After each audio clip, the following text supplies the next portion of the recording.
السلام ورحمۃ اللہ وبرکاتہ۔ آج ہم بات کریں گے حضرت عبداللہ بن مطلب کی شادی کے حوالے سے، یعنی ان کی شادی کا ایک بہت ہی دلچسپ واقعہ کہ ان کی شادی حضرت آمنہ سے کس طرح سے ہوئی۔ اس سے پہلے ہم اپنے پیارے نبی حضرت محمد صلی اللہ علیہ وآلہ وسلم کی ایک پیاری سی حدیث کو ذکر کرتے چلتے ہیں، جس میں حضرت محمد صلی اللہ علیہ وآلہ وسلم نے فرمایا کہ اللہ پاک کو سب سے زیادہ پیارا عمل ہے کہ اللہ تعالیٰ کے لیے بغض اور اللہ تعالیٰ ہی کے لیے محبت رکھی جائے، یعنی اگر کسی سے بغض رکھی جائے یا کسی سے محبت کی جائے تو وہ اللہ پاک کی ذات کے لیے کی جائے۔ حضرت عبداللہ سے کئی عورتیں شادی کی آرزو مند تھیں، ان میں ورقہ بن نوفل کی بہن قطال اور فاطمہ نامی ایک کاہنہ بھی شامل تھی، بلکہ فاطمہ نے تو انہیں 100 اونٹوں کی پیشکش بھی کی تھی، مگر حضرت عبداللہ نے اس کے جواب میں یہ کہا کہ جب فاطمہ نے ان سے اظہار محبت کیا اور اپنی جانب متوجہ کرنے کے لیے 100 اونٹوں کا عطیہ بھی دینا چاہا، اس کے جواب میں حضرت عبداللہ نے جو کہا اس کا ترجمہ یہ ہے کہ پہلے حرام کے ارتکاب سے تو مر جانا ہی اچھا ہے، حلال کو بے شک پسند کرتا ہوں مگر اس کے لیے اعلان ضروری ہے، تم مجھے بہکاتی ہو اور پھسلاتی ہو، مگر شریف آدمی کو لازم ہے کہ وہ اپنی عزت اور دین کی حفاظت کرے۔ آپ کی یہ بات حضرت عبداللہ کے خاندانی پس منظر اور شرافت کا اظہار اور اس کا اعلان کرتی ہے۔ ایک مرتبہ قطال نے دیکھا کہ عبد المطلب اور حضرت عبداللہ کہیں جا رہے ہیں، تو وہ بولی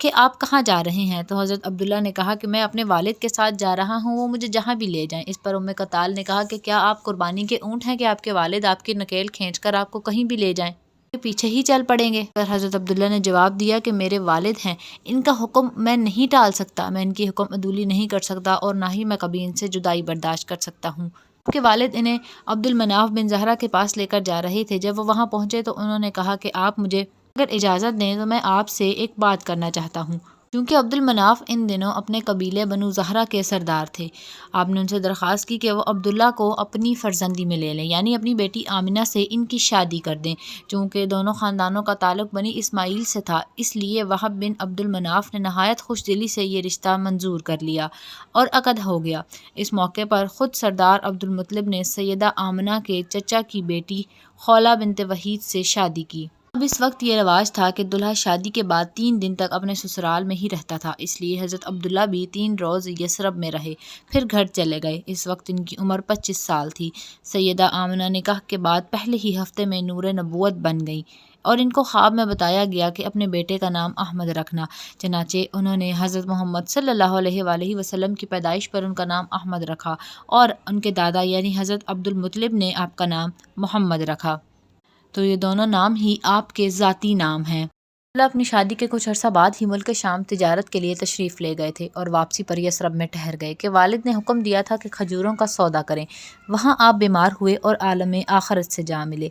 اب اللہ تعالیٰ کے رسول کے والدین کے اسماء گرامی پر غور کیجئے کہ حضرت عبداللہ اور حضرت آمنہ یعنی کیسے نام ہیں۔ یہ بھی دلائل نبوت میں سے ہے کہ جس بچے کو اپنے باپ کے خون سے عبودیت الہی اور ماں کے دودھ سے امن عامہ کی گھٹی ملی ہو تو کچھ تعجب نہیں کہ وہ محمد محمود الافعال اور حمیدہ الاسناد ہو اور ساری دنیا کی زبان سے محمد صلی اللہ علیہ وآلہ وسلم کہلائے۔ جب حضرت عبداللہ کی وفات کی خبر مکہ پہنچی تو حضرت عبد المطلب نے اپنے بڑے بیٹے حارث کو مدینہ پہنچا اس خبر کی تصدیق کرنے کے لیے۔ آپ جب وہاں گئے تو آپ کو معلوم ہوا کہ حضرت عبداللہ واقعی ہی وفات پا چکے ہیں۔ حضرت عبداللہ اپنے خاندان میں بہت ہی عزیز تھے، اس لیے پورے خاندان کو ایک شدید صدمہ ہوا اور حضرت محمد صلی اللہ علیہ وآلہ وسلم جو کہ اس وقت بہت ہی چھوٹے تھے، آپ بھی یتیم ہو گئے اور حضرت آمنہ بیوہ ہو گئی۔ حضرت آمنہ نے بھی اپنے دل پر حضرت عبداللہ کی وفات کا بہت بڑا صدمہ لیا۔